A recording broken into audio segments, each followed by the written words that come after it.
A very good morning to all the students. My name is Ankit और आज इस video के अंदर आपके एक क्वेश्चन का जवाब लेके आया हूँ। क्वेश्चन है कि क्या मेरी रिसर्च के अंदर प्राइमरी डेटा यूज होगा या फिर क्या मेरी रिसर्च के अंदर सेकेंडरी डेटा यूज होगा। तो मुझे कौन सा करना चाहिए, अगर कोई करना चाहिए, फॉर एग्जांपल अगर प्राइमरी करना चाहिए तो मैं कौन से मेथड्स यूज करूँ, और या फिर अगर मैं सेकेंडरी करूँ तो उसके लिए मेरे लिए और क्या इंपॉर्टेंट इंस्ट्रक्शंस है। तो यूके के अंदर जितने भी स्टूडेंट्स अपनी डिसर्टेशंस करना चाहते हैं उनके लिए ये वीडियो सबसे ज़्यादा बेनिफिशियल होने लगी है। तो चलिए हम स्टार्ट करते हैं। तो सबसे पहले हम देख रहे हैं सिलेक्टिंग द रिसर्च टाइप।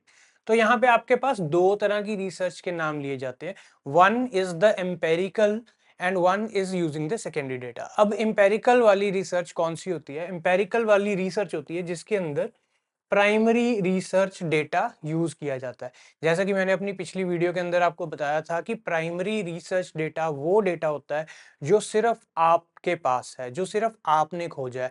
आपसे पहले अब तक किसी ने इस डेटा को नहीं फाइंड आउट किया। ठीक है। तो चाहे क्या होता है, कई बार केसेस ऐसे होते हैं, कहते हैं कि आपको लगता है कि प्राइमरी रिसर्च डेटा बहुत बढ़िया रहेगा रिसर्च के लिए, बट किस कुछ केसेस के अंदर जो सेकेंडरी डेटा होता है वो ज्यादा अप्रोप्रिएट होता है। ठीक है, वो मोर अप्रोप्रिएट होता है, अच्छे रिजल्ट्स लेके आता है।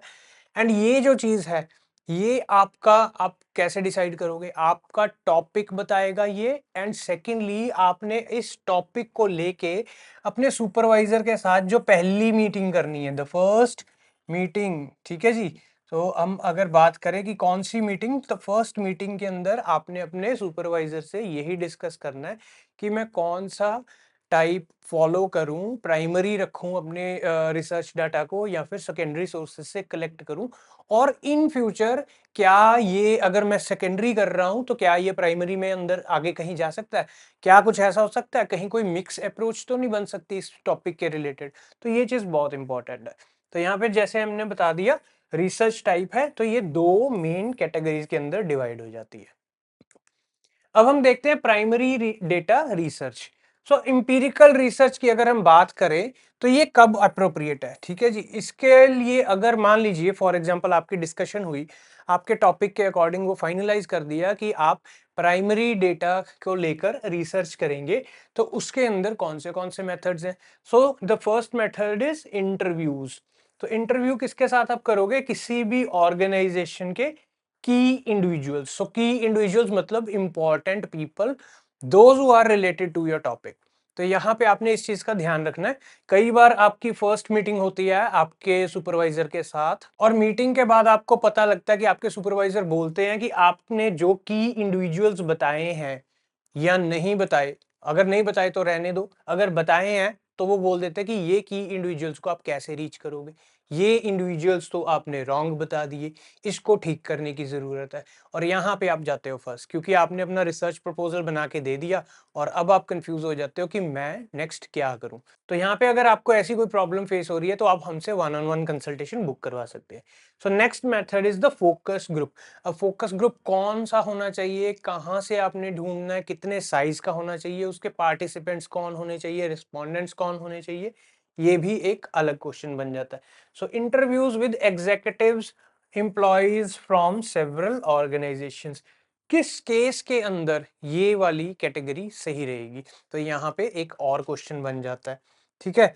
पार्टिसिपेंट ऑब्जर्वेशन इन पर्टिकुलर कंपनी और ऑर्गेनाइजेशन, अगर किसी ऑर्गेनाइजेशन और कंपनी की बात कर रहे हैं तो वहां पे जो पार्टिसिपेंट हैं, जो ऑब्जर्वेशन करने के अंदर हेल्प करेंगे, वो कौन होंगे? ठीक है, ये तो मैं बता ही रहा हूं यहाँ पे कि आपने अगर प्राइमरी डेटा फाइंड आउट करना है तो आप यहाँ से यहाँ ये वाले पॉसिबल केसेस है, यहाँ से फाइंड आउट कर सकते हैं। But again these things are also subject to your title.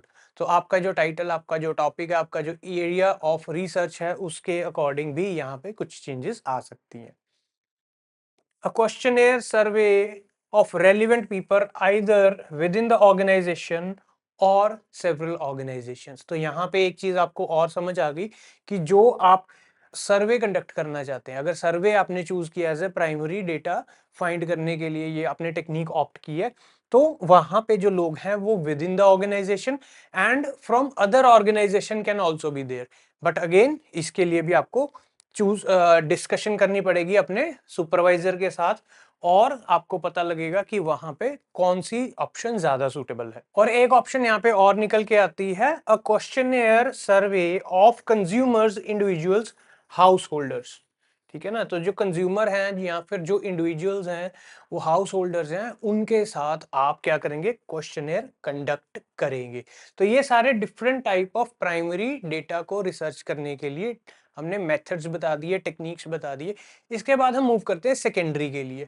So secondary data research, जैसे कि पिछली वीडियो के अंदर मैंने बताया था कि वो डेटा जो कहीं सोर्स पे ऑलरेडी किया पड़ा है, आपने उसको रीयूज करना है। मान लीजिए किसी वेबसाइट के ऊपर कुछ डेटा पड़ा है, आपने उसको रीयूज करना है, so that is a secondary data. Again newspaper के अंदर है, किसी आर्टिकल के अंदर है, किसी वेबसाइट के ऊपर है, कहीं जर्नल के अंदर है, किसी बुक के अंदर है, तो ये सारा सेकेंडरी डेटा हो गया। ऑलरेडी किसी ने किया हुआ है बट आपने इसको यूज करना है।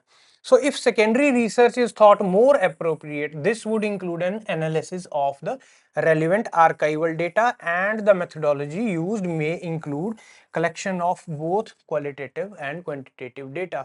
अब यहाँ पे जो आपकी जो आपकी मेथोडोलॉजी है सेकेंडरी डेटा के लिए, तो यहाँ पे क्या होता है, अगेन दो पार्ट्स के अंदर हमारे पास डिवीजन हो जाती है, क्वालिटेटिव और क्वांटिटेटिव। क्योंकि आपका जो डेटा है, आपने जो ढूंढना है डेटा, वो आपने प्राइमरी को छोड़कर सेकेंडरी सोर्स से लिया है, और सेकेंडरी सोर्स के अंदर हो सकता है उन्होंने क्वांटिटेटिव में किया हो या फिर क्वालिटेटिव के अंदर डेटा कलेक्शन की हो। तो आपको उन दोनों चीजों का ध्यान रखना पड़ेगा। तो इसके बाद जो मेन चीज आ जाती है ना, दोनों केसेस के अंदर आपको क्या करना पड़ेगा, रिसर्च एथिक्स चेकलिस्ट, या फिर जिसको हम एथिक्स फॉर्म बोल देते हैं, वो आपको फिल करना पड़ेगा अपने सुपरवाइजर की सहमति के साथ। आपने फर्स्ट मीटिंग के अंदर डिस्कशन करनी है, एंड उस डिस्कशन के अंदर जो भी रिजल्ट निकल के आता है उसी के बेसिस पे आपने एथिक्स फॉर्म को फिल करना है। एंड इस चीज को करने के लिए अगर आपको प्रॉब्लम आ रही है, आप हमें कंसल्ट कर सकते हैं। Next, the checklist is to help you determine whether a full research ethic approval is required and gaining the approval for starting your empirical work. तो आपने अपना एम्पेरिकल वर्क स्टार्ट करने के लिए अपने सुपरवाइजर से एक रिटर्न के अंदर जो आप अप्रूवल लेते हैं, जिसके अंदर आप सारा कुछ बता देते हैं, वो आपका एथिक्स फॉर्म के अंदर यानी कि रिसर्च एथिक्स चेकलिस्ट के अंदर आता है। एंड इसको फिल करना आपके लिए बहुत ज्यादा इंपॉर्टेंट है before moving further for your data collection. अब यहाँ पे आपके लिए एक बोनस पॉइंट है, मैं आपको एक चीज एक्सप्लेन कर देता हूँ। अब मान लीजिए क्वांटिटेटिव रिसर्च है विद प्राइमरी और सेकेंडरी डेटा, मतलब आपने किसी सेकेंडरी सोर्स से डेटा कलेक्ट कर लिया, मतलब डेटा वहां से यूज कर लिया, एंड वहां पे आपने देखा कि क्वांटिटेटिव रिसर्च अप्रोच आपने यूज करना है। तो उस केसेस के अंदर फर्दर कुछ और चीजें निकल के आती हैं, जैसे कि सैंपल साइजेस, तो उनकी बात करते हैं। Your sample size should be such that it allows for the analysis needed to demonstrate outcomes. तो आपका जो सैंपल साइज है वो इस तरह का होना चाहिए कि आपका जो एनालिसिस है उसका जो प्रॉपर आउटकम आ रहा है उसको वो सपोर्ट करे। ठीक है, तो sample size is very important, और वो सपोर्ट किसको करेगा, आपके एनालिसिस को। ठीक है जी।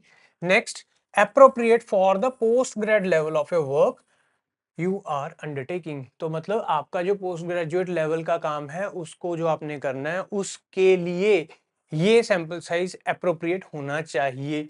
For example, you are likely to need at least 100 as the unit of analysis to allow for multivariate analysis.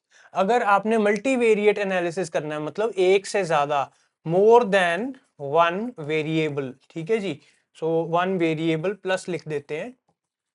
तो मोर देन वन वेरिएबल को अगर आपने स्टडी करना है, आपने एनालिसिस करना है, तो आपके पास एटलीस्ट 100 का सैंपल साइज होना चाहिए। फर्दर देखिए, in case of primary data collection, अब हमारे पास हम बात करेंगे प्राइमरी डेटा कलेक्शन की। अगर आपका प्राइमरी डेटा कलेक्शन है, the question should be ideally be designed. तो कैसे डिजाइन करने हैं आपने, to include already existing measures of the relevant concept that have already been tested for reliability and validity। तो आपने जो डेटा इंक्लूड करना है, उस डेटा को वैलिड करने के लिए जो कुछ ऑलरेडी पहले ही जिसने काम किया है, चेक करना है कि वो सारी चीज रेलिवेंट है आपकी रिसर्च के अकॉर्डिंग, तो ही वो डेटा आपके लिए बेनिफिशियल है, अदरवाइज वो डेटा आपके लिए बेनिफिशियल नहीं है। Next, It may be necessary or appropriate to adapt these, but generally you should avoid developing your own questions as a way of measuring concept. Doing this effectively is a time consuming and laborious process. तो यहाँ पे आपने अपना time save करना है, ये बहुत ही ज्यादा laborious process है. Next, supervisors need to approve any questionnaire before data collection, and this forms the part of the ethics approval submission. आपका जो ethics approval submission है उसके अंदर जो आपका क्वेश्चनेयर होगा उस पे भी आपको अप्रूवल लेना पड़ेगा. Next, for time series data, the coverage should be adequate, that is several decades of annual data. अगर आपका टाइम सीरीज डेटा है, ठीक है, नहीं टाइम सीरीज आप डेटा यूज कर रहे हैं, तो वो जो टाइम इंटरवल है वो सफिशिएंट होना चाहिए. मतलब ये ना हो कि आपका 2 साल का ही डेटा आपके पास या 4 साल का डेटा है. So that again is dependent on your topic. Fewer years are needed if weekly और daily data is used. अगर weekly और daily data use कर रहे हैं तभी ही आपके कम साल है, fewer data applicable है. Otherwise आपको supervisor से discuss करना पड़ेगा. But majority cases के अंदर क्या होता है, अगर जो आपका time frame है वो थोड़ा बड़ा लेके ही चलते हैं. That's all for today in this video. और नेक्स्ट वीडियो के अंदर आपको हम बताएंगे क्वालिटेटिव एनालिसिस के रिलेटेड, क्या वो प्राइमरी से ले रहे हो, क्या वो सेकेंडरी से ले रहे हो, एंड उसके अंदर क्या होना चाहिए. अगर आपको भी अपने डिसर्टेशन के रिलेटेड कोई प्रॉब्लम्स आ रही हैं एंड आपको लग रहा है कि आप अकेले नहीं कर पाओगे, तो आप हमारे साथ कंसल्ट करिए. नंबर है 9463628940. यहाँ पे अपनी वीडियो कॉल के लिए आप बुकिंग करवाएं जो कि फ्री ऑफ कॉस्ट है, और उस वीडियो कॉल के अंदर हम आपके सारे के सारे डाउट्स हम क्लियर करके देंगे और आपको बताएंगे कि कैसे होगा आपका काम. That's all for today. Thank you everyone. Thank you for watching.